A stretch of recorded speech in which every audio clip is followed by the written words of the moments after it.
One of the challenges that I find that's very common with business owners is that the business lives up in their head. Correct. Exactly. So your job is to get it out of their head, and it has once they do that, even if they don't want to exit right away, it gives them so much time freedom, because then they can bring in somebody else and train that person. Absolutely. And it just has so many benefits to doing that.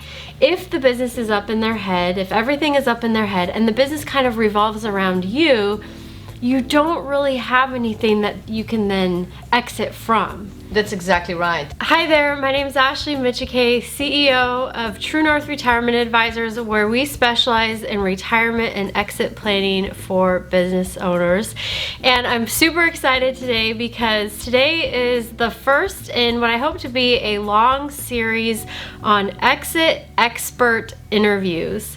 And today I have with me Adi Klevit, who she is a leader and visionary of Business Success Consulting Group. And in terms of how we work with business owners, so what we do is we document their processes and procedures, so there is a continuity in the business. And we also implement management infrastructures, so they will be able to have continuity, so the business will continue to work the same way after they sell or retire or transition ownership. So once you get the business out of your head and develop processes, what is that like for the business owner? What does that do for them in terms of not just financially or being able to exit their business, but stress and time and everything else? Right. You had a great story. I'd love for you to share that. Sure, I think we were talking about David. So David is a owner of a construction company, and he started it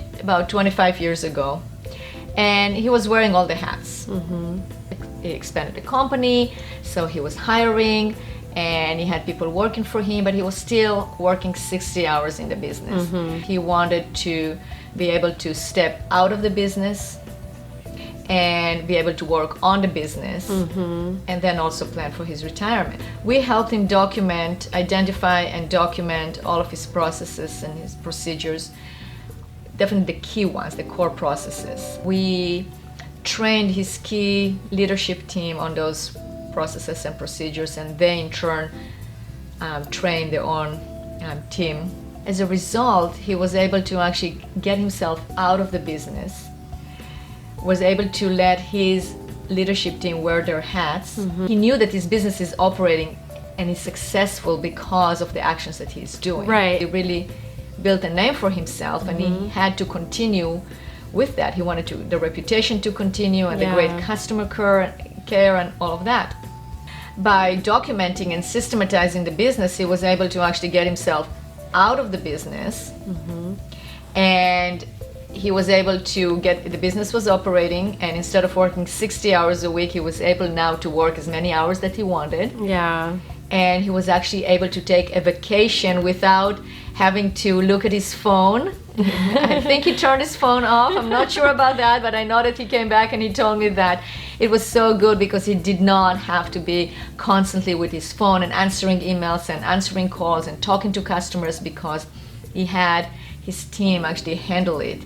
And the business this year, it was last year, they had their highest ever year. So he has proof that he can step back and it's going to be okay. And not only that, he actually has so much more of a valuable business, because now the systems it's proven systems that can operate without him. He's looking into exiting, into selling in about 5 years. So that's the perfect time. You can't wait for the last minute, as we discussed. Right? If a business owner wants to start, but they're just overwhelmed with all the things that they need to document or need to get out of their head, where and how would you actually get started? What I like to do is to break it down into steps and doable parts. So what we do is we first of all look at the entire company, and we ask the question, what area of the company do we need to bring the most order to? Or what area of your business you are having the most challenge with, that if we start with that, it will give you the biggest return on investment.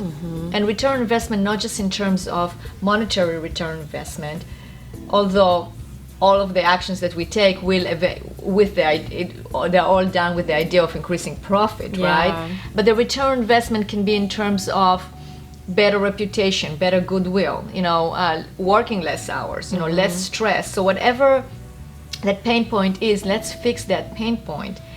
And from my experience, I see that once we tackle that process, then we bring enough order into that area, so that order just expands throughout the company, and then it seems less daunting and easier and simpler to do the rest. So we tackle it step by step. A lot of business owners, so even though in the long run, if I train somebody else or if I document and process this, yes, it's going to be added time up front to do that. And sometimes I have this myself too. I'm like, okay, do I want to do that and then train this person? I'll just keep doing it myself. Right. Right. But then you never expand. If you don't have the systems, you never expand. So it's a very good point, because it's really the mindset as well. And you have to make the decision that you want to grow, you want to expand, you want to scale, or you want to exit, which also you have to have those systematized, the business systematized. So what are some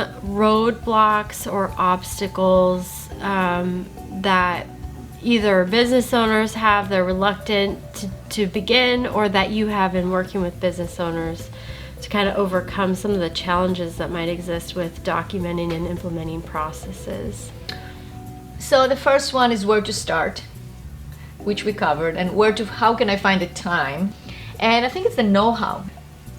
I don't know how to do it, or it's not a priority, I'm not making the time, etc. Some people are very good at doing the task, but not necessarily thinking about how the task is being done. That's just one example. It's better to do it while you have the employees, before they're quitting or they're moving on or whatnot. All the knowledge. It's all the knowledge that is built, the knowledge base in the organization that is built and accumulated, and that's really part of the asset, has to be transferred.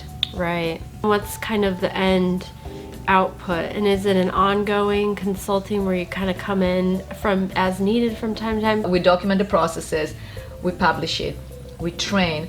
Then what we recommend is a quarterly review of those processes and procedures. So we can help with that with coaching sessions, or we write a process for our clients on how to do that. What's your website URL? It's www.bizsuccesscg for consulting group.com. Okay, and we'll link below in the description as well. If you like this video, we'll be doing interview videos every single month. I'm very excited about it. So be sure to like, comment, and subscribe to get notified whenever new videos come out. Thank you so much for watching. My name is Micciche, and I will see you next week.